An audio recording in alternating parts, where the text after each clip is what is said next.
Tfajjel ta' 14-il sena u raġel ta' 37 sena jistgħu jgħodduha b'waħda, hekk kif l-4 filgħaxija ħelsuhom minħalq il-mewt wara inqabdu f'mowġ qawwi f'baħar imqallef ta' Sliema.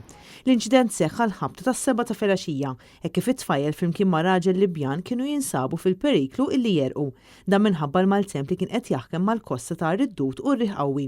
Immedjatament fil-post waslu membri tal-Protezzjoni Ċivili kif ukoll staff mediku mill-Isptar Mater Dei sabiex jassistu lill-vittmi. Iżda l-ewwel persuni li tawhom l-ewwel għajnuna kienu Sean Mary u Raymond Saliba li kienu kruċjali ferm sabiex jiġu salvati iż-żewġ barranin. Jidher li t-tfajjel ittella permezz ta' ħabel lejn il-blat biswit ix-xale.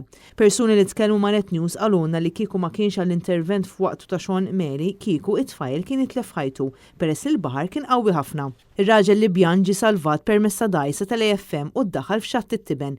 Iż-żewġ persuni ttieħdu l-Isptar Mater Dei għal aktar kura. Jidher li fortunatament huma sofrew biss ġrieħi ħfief. F'post fuq il-medja soċjali l-kap tal-Partit Nazzjonalista Bernard Gregg irrefera għal dan il-ġest bħala wieħed altruwista u mimli mħabba, ġest li jimliħ b'tama akbar fl-umanità tal-bniedem. Huwa qal li jammira lil Sean Mary li mingħajr ħsieb għal saħħtu u għal ħajtu qabeż il-baħar minnu fih sabiex jagħti l-ewwel għajnuna u jsalva lil dawn il-persuni milli jerqu.